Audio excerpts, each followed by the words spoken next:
We were interrogated to see what information we would give, and so you went under that mental stress of yes. Testing the limit mentally and physically. My knees were bruised, everywhere was bruised. Hi, I'm Cadetship. I'm 28 years old and I'm an officer in the Armed Forces of Malta. Today I'm going to be dissecting my career with Stella and Dan.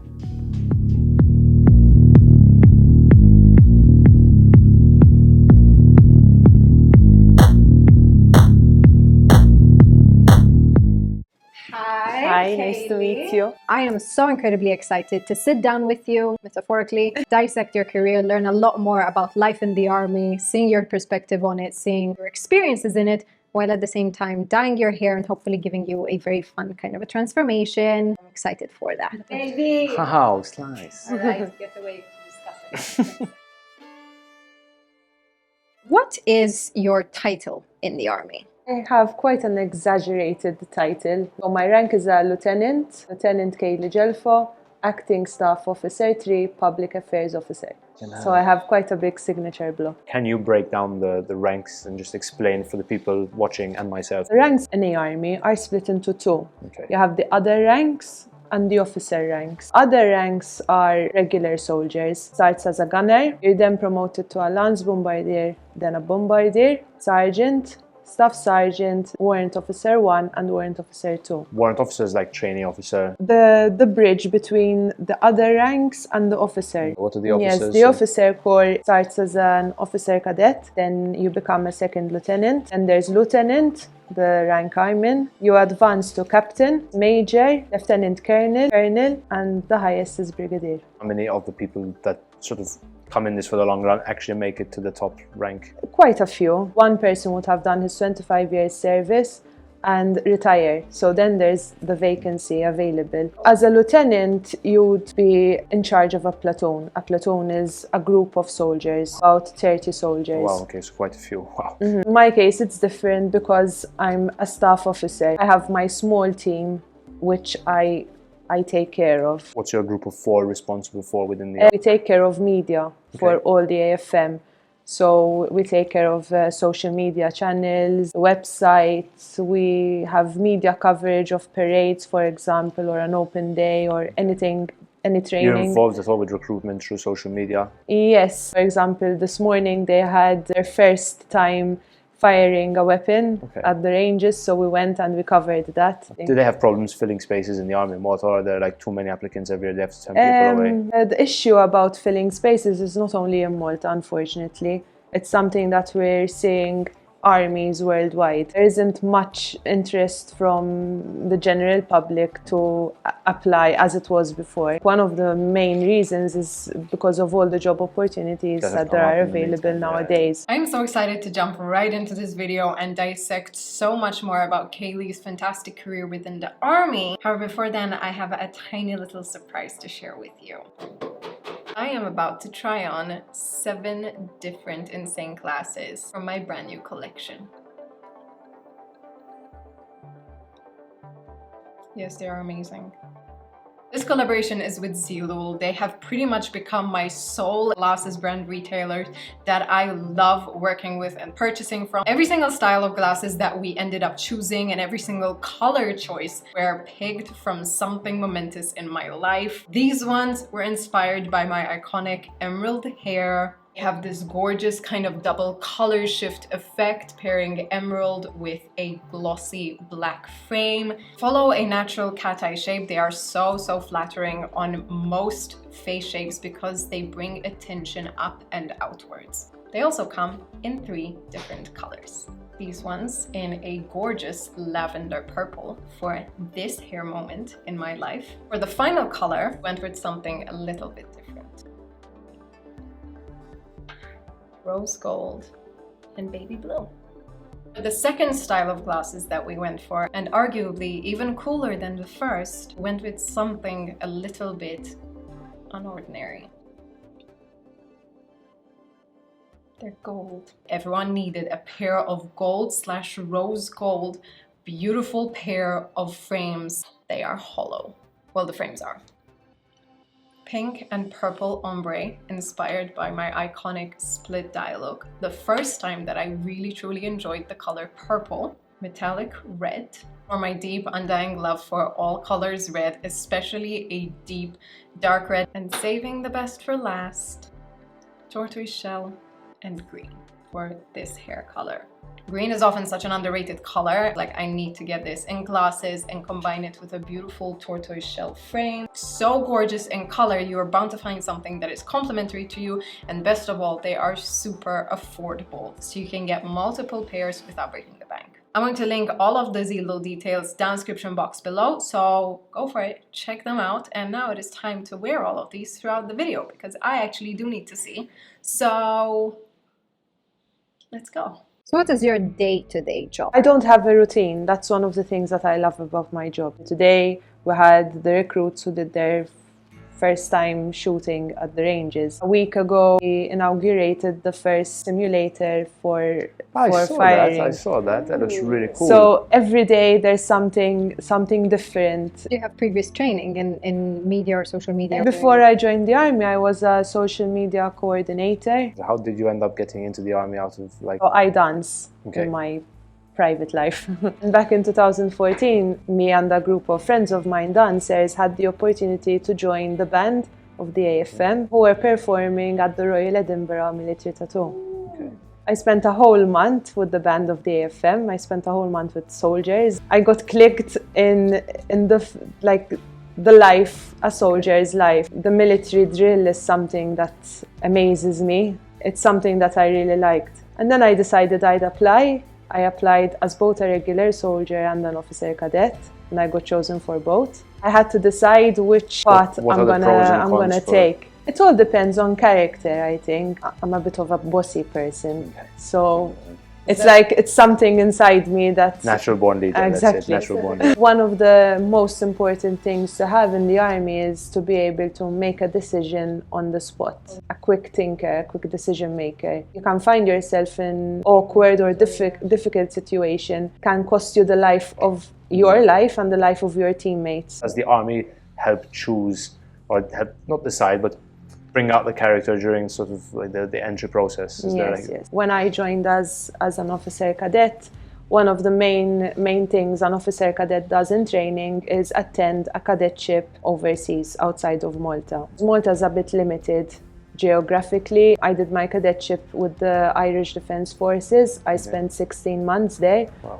I would never imagine having the whole Glen of Imal forest with mountains, in Malta, and you'd have to move a group of 30 people across these mountains, this space, during this time, during this training, away from your family, away from everything you're used to, away from your comfort. You grow a bit of a tougher layer of skin. Are there people who drop out at this stage? The people who drop out are few.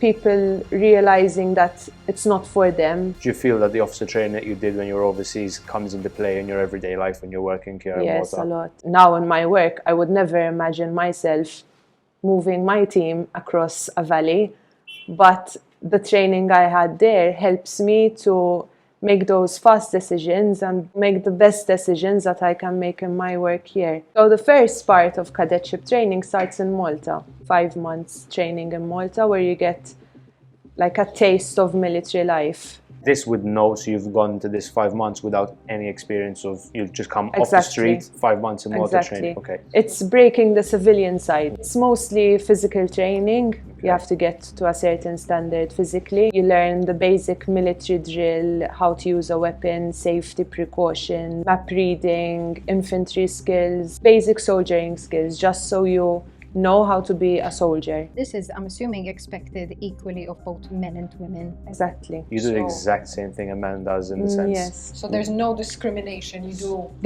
One of the things that is different, there's a physical fitness test. The average of times are a bit less than the males for females. Drill, we have to do all the same thing. You will fire the same weapons, we run the same distances. Route marches, we do all the same things. Once you've done your 5 months of basic, I'll just call it basic training, then that's phase 1 done.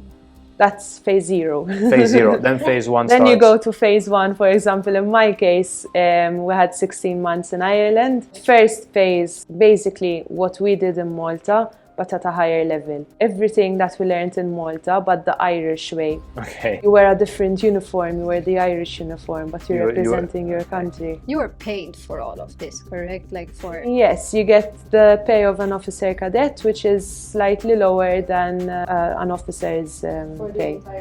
For the entire 16 months. You didn't have to worry about food or any of that stuff? So it depends. Usually you sleep in billets. There were exercises once in a while. So you'd have to learn how to sleep on a roll mat on the floor, underneath a tent, any weather condition, and you'd have to sleep outside and keep focusing. Was this in winter or summer? Both. There was a time where up to our hips in snow.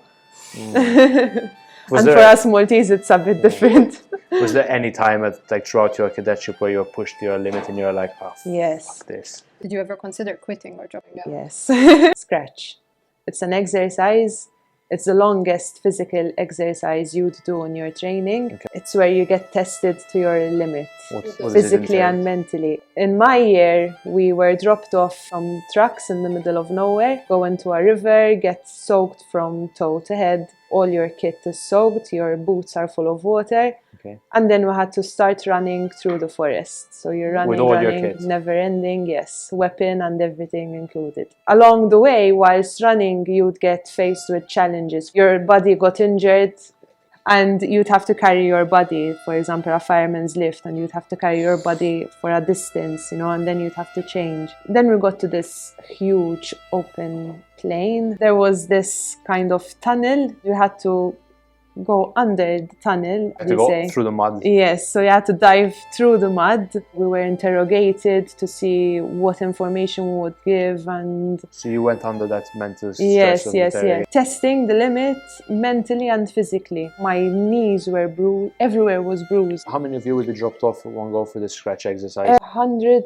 Holy. Wow, okay, so it's I thought we were talking like No, it's literally... Shit. What's the longest time that they make you stay sort of like in the wilderness? 2 weeks and a half. That was 2 weeks and a half of camping? No showers, no toilets. What happens if, let's say, you get periods or... I think at that point you get so immune to everything around you that you really don't care about anything. My buddy was a male Irish. He used to rotate between us who would close their eyes for 15 minutes in a day. Close your eyes for 15 minutes to sleep? That's all you had? Because you'd be on shift duty, like sentry duty. You have to stay looking out for the enemy. Was that when you reached like the breaking point, or was that still... No, I think my breaking point was scratch. This exercise. Was that the one going under the mud? Yes, yes. I think there's an element of like mental torture. Like it's all mental. Mentally you're not there. Looking back, I say I've been through all that. It was a nice experience, but actually being there in the moment. You completed the same tasks that your male counterparts completed. Yes, exactly. Okay, what happens if someone says like girls are weaker than men? What would you react to? Give me your work, I'll do it for you and see who does it better. That's a good way to do it. It's a very good way to do it. Have you ever had any bad experiences being a female in the army? Should you ever get sort of made to feel like, oh, you're not as good as... My personal experience, no. Yeah. It always goes back to character. So if you're a tough person, you're not gonna get pushed around. It doesn't matter if you're a female or a male. It can happen from a male to a male. That's such a good way to think about it. Is Malta more geared out for like humanitarian deployments, or is it... Well, the AFM is tasked with peacekeeping. We're peacekeepers. It's more humanitarian based. Where majority of our resources are used overseas, or are they... We work closely with Frontex, which is a European border guard agency, where we assist, for example, the Greek authorities or the Bulgarian authorities with protection of borders. We're always assisting someone else. That doesn't entice people to like join, because that sounds really interesting. Funnily enough, we're getting a lot of people who prefer to stay home rather than go and get this experience of a lifetime, How do you push for recruits to join, to go to a cadetship? What aspects do you like highlight from it? It's an experience that you wouldn't get from any other job. I wouldn't imagine myself before, as a social media coordinator, being sent to Ireland and go through all the things that I've been through. The experience is something that you wouldn't be able to get if you're not in the army. Are relationships encouraged in the army? There's no rule against not dating another soldier. You have a mix of females and males working in the same space at the same time. So it's normal that relationships kind of develop over time. Big number of soldiers who are married and their kids are in the army, and it's a whole lineage. Were you ever on deployment? Did you ever leave Malta to practice the skills that you learned on your cadetship? I was deployed to Bulgaria with Frontex, and I was the contingent commander for the Maltese soldiers. We spent 2 months assisting the Bulgarian border police, and we would assist the Bulgarian border police with any illegal immigrants crossing. And have you ever shot your gun in any form of self-defense? no. No. One of the big things in the army is to be a marksman. A marksman is when you hit always the target in the right space. So we do have that type of training. Marksman training. Weapon classification 2 times a year. It's obligatory for all officers and all soldiers in the army. 2 times a year you have tests on... Yes, how to handle your weapon safely, how to fire. You'd have a certain amount of hits that you have to hit to pass the classification. What is the weapon of choice for the Maltese army down there? We use the AK and the MP5, and then we have the Beretta and the Glock pistol. Oh no, you're not obviously armed in the office. You don't have guns and carry on yours, you know. When I'm on duty, then. When you're on duty, oh, what is a duty? An officer is on duty 24 hours in a particular barracks. And one of the things that we do is patrolling the islands on land. We use a vehicle to patrol the islands. So these vans I see, like the Land Rovers I see, those are just doing patrols, or they go to different... Exactly. Like, set we have routes. different spots across the islands. And what are you looking for in that patrol?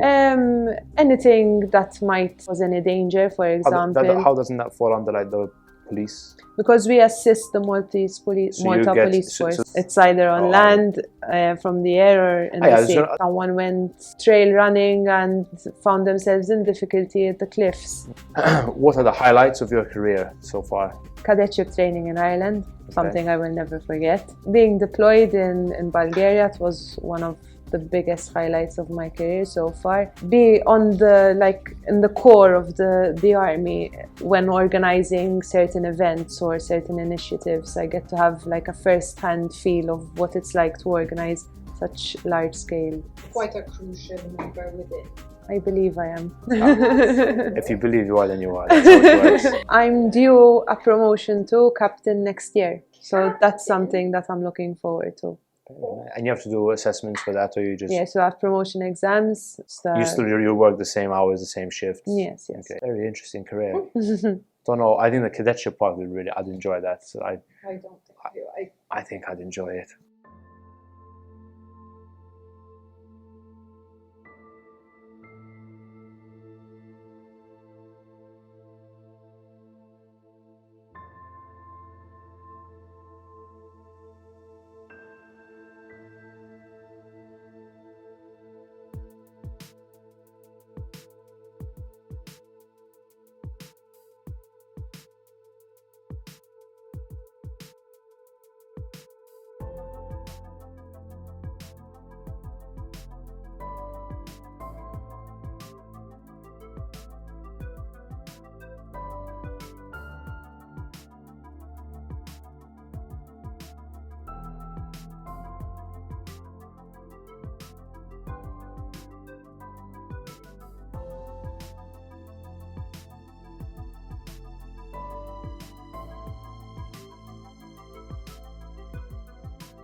If you didn't choose the route that you did, which was the army, what else would you have done with your life? I would have focused more on my dance career. I studied dance, I have a degree in dance. Oh, wow. I have a master's in performing arts, so I'm very into the dance world. Okay. And unfortunately, my career in the army takes up a lot of time from my other career. You're okay to have tattoos in the army? That's Yes, tattoos are allowed. Do you have, They're like- not allowed on the neck and on the face. some really. What's the one on the inside? It has a heartfelt meaning. I went to Kenya for voluntary work. I spent a month with the Maasai community, and they gave me a Kenyan Maasai name, which is Naisi Amon. It means festive person. Oh, nice. And you got that tattoo. And this is for Ireland. Being in the army, do you still feel like you have enough freedom and flexibility to have like a bit of a personal identity even when in uniform? I always try to leave a bit of Kaylee whenever I'm in uniform. My tattoos are like... They're kind of a defining factor. Exactly. Whenever someone sees me, they notice me from my tattoos. So that's something that I like to keep. So it is like your own person. Yes, yes. 3, 2, 1. Illa.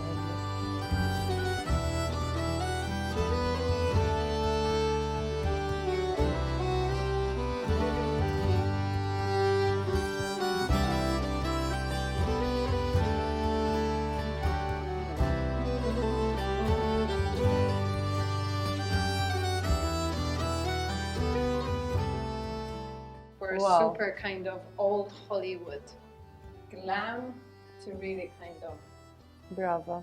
play up, I think. I look totally different. Totally different, but I feel like it's so you. It's like a very kind of in-up look, and I really like it. Wow. Really. Hi, It I'm was- still Kaylee. Yes, it was such a pleasure sitting down with you, learning. Inviting You me. were standing up, just to let you know. It was such a pleasure learning so much about the army, about what goes into it, the kind of hardships that you go into it, and kind of the outcome that you got. Now, I really hope to see you prosper and hope to see you with the captain title. So, thank you for giving us the pleasure. Thank you for very the much. opportunity and for letting me speak. Kaylee, it was a pleasure. Thank you very much. We're off now because it's 11 at night. Bye. Thank you.